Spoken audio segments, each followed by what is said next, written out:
واقعا در مردم چنین می‌نویسند، یعنی با تعجب می‌نویسند گویا که این اولین و آخرین رئیسی است که ماشینش 640,000 سومانی ارزش دارد، یا اولین رئیس ناحیه است که با چنین ماشین قیمت‌بها می‌گردد. مگر تا امروز رئیس شهر و ناحیه‌ها با خرعربه یا خر و اسب می‌گشتند یا با دوچرخه؟ کسی هیچ رئیس ناحیه یا رئیس شهرش رو دیده است؟ اینه که چند سال پیش هم وزیر وعده کرده بود که خوب کارگرانش رو با دوچرخه حتما تامین میکند و اونها از این پس با دوچرخه میگردند، ولی این عمل جاری نشد و بعد هم از جانب کدام یک مقامدار دیگر هم این پیشنهاد شده بود که کارمندان اون نیز با دوچرخه میگردند، ولی این هم نشد. فکر میکنم رئیسان شهر و ناحیه ها اصلا شاید شرم دارند که با ماشین های ارزان ارزش گشت و گذار کنند، چون اونها را رئیس میگویند و ماشینشون هم باید خیلی قیمت باشد و اندیشه خودشون. من با تعجب مردم نظر کردم، واقعا نمیدونم چرا مردم این گونه یک با تعجب کامنت میکنند. یعنی خوب گویا که تو امروز این حالت رو ندیده بودن که رئیس شهر و ناحیه ها با چنین ماشین های قیمت بها میگردند. رئیس شهر اگر روغن رو بگیره، من این رئیسی که خوب این حال تعیین شده است، یک ماه گذشته است، نمیدونم این حال با چی میگردد، ولی دو رئیس پیشتر از این با عیناً با همین ماشین میگشتند که امروز مردم سر اون بحث کردن ماشینی که خوب رئیس ناحیه یاوان دارد، عیناً با چنین یک ماشین گشت و گذار میکردن، با چنین یک لند کروزر پرادو که فکر میکنم نرخش همون نرخی است که در مطلب ماشین رئیس ناحیه یاوان بود.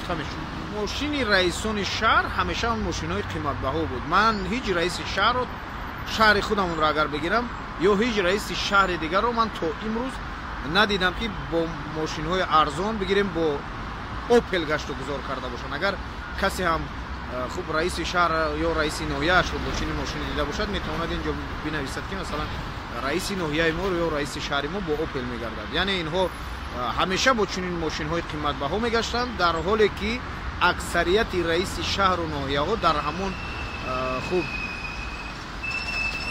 منطقه که رئیس هستند، در اون ناحیه یا شهر که رئیس هستند، در مرکزش حتما خانه خودشون رو دارن یا خانه اجاره دارن که میتوانند با هر ماشینی هم به خانه اجارهشون بروند. و امروز که ماشین های الکتریکی اکنون به فعالیت شروع کرده ایستادن، فکر میکنم خوب است که رئیسان شهر و ناحیه ها با چنین ماشین های الکتریکی تامین کرده شوند تا پول بودجت شهر و ناحیه ها شما رو یک قسمش رو باز برای سوزشواری اینها خرج نشود. فکر میکنم پیشتر رئیسان تا جای مردمی تر بودن، چون حدود 10-20 سال پیش وقتی که در دهه ما یگان جنازه میشد، حتما رئیس شهر در اونجا اشتراک میکرد. رئیس شهر روغن حتما در اون جنازه اشتراک میکرد که این حال رو من در این چند سال اخیر خریب که ندیدم.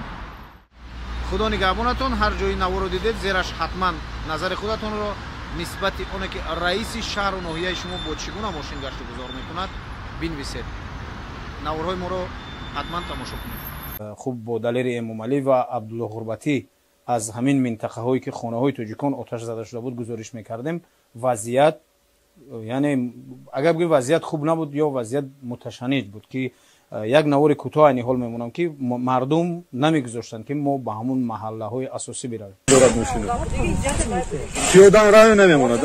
نه پیاده تو پرابلم نه. خودی دوریش میکنیم عبدالله. اولی که یک بار طرف پایون میفریم ببینیم که ما رو چه قبول میکنم. تیر خالی نمیکنه نه با تیر اکن اینش خدا میدونه اینش ودی حالی حاضر ارگان هست در جای دیگر این مقاله نسبت چنین نوشته های و نواره هایی که دیگر روزنامه‌نگاران کردند چنین میگویند: این با مجرای گزارش های تخیلی دیگر خبرنگاران خارجی درباره تجاوز روسیه به اوکراین مانند است که هیچگاه رخ نداده است و به احتمال زیاد هیچگاه نخواهد داد. یعنی اینه که قرغیز همه ساله به خاک ما رو غصب میکنند، هموطنان ما رو قتل میکنند، خانه های تاجیکان رو آتش میزنند. به اندیشه این بزرگان یعنی ما تخیل کردیم، یعنی ما فکر کردیم این چیزها وجود ندارند. ما این از فکر خودمون نوشتیم و از فکر خودمون گفتیم. متاسفانه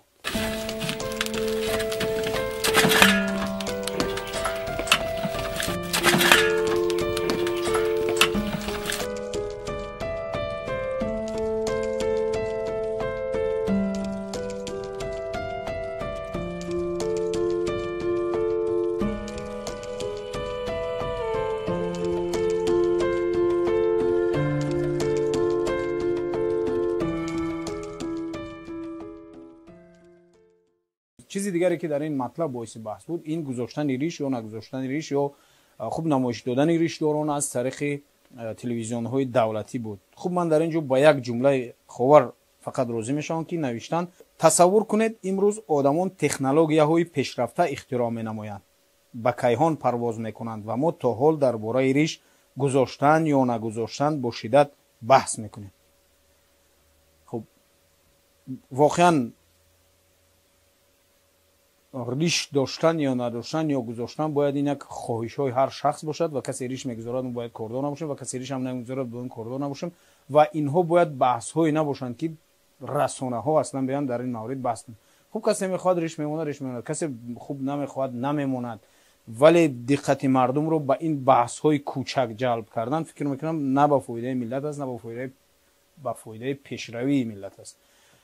ولی در اینجا توجه بر ریشداران اگر دوام مقاله رو خونیم به اندیشه من این تحقیر ریشداران و تحقیر تمام بزرگان ما است. خوب در این مقاله اومده است مثلا همه طبیبان و پژوهشگران اظهار داشتند که در ریش نظر به حاجتخانه های جمعیتی میکروب ها و باکتریا ها بیشتر باقی میمانند. خوب شما بر تصور کنید همین قسم مقاله رو خوب بگیرند تمام این بزرگان ما از اسماعیل سامونی سر کرده تا رودکی و حتی تو صدرالدین عینی حتی پدران خب پدران ما و شما باباهای ما و شما را اگر چهرهشون پیش رو بیارن که آیا واقعا شما قبول دارید که خب یک چنین تحقیر در حق این بزرگان در حق گذشتگان ما صورت بگیرد؟ برای چی این مسئله مثلا مسئله بحثی نیست، ولی من این موضوع رو عین حال گفتم چون پدر رحمتی من ریش داشت و ریشش رو با شامپو میش و هر کسی که وقتی هر نفری که یک ریشدار را تحقیر میکنه که در ریش اون میکروب ها از یک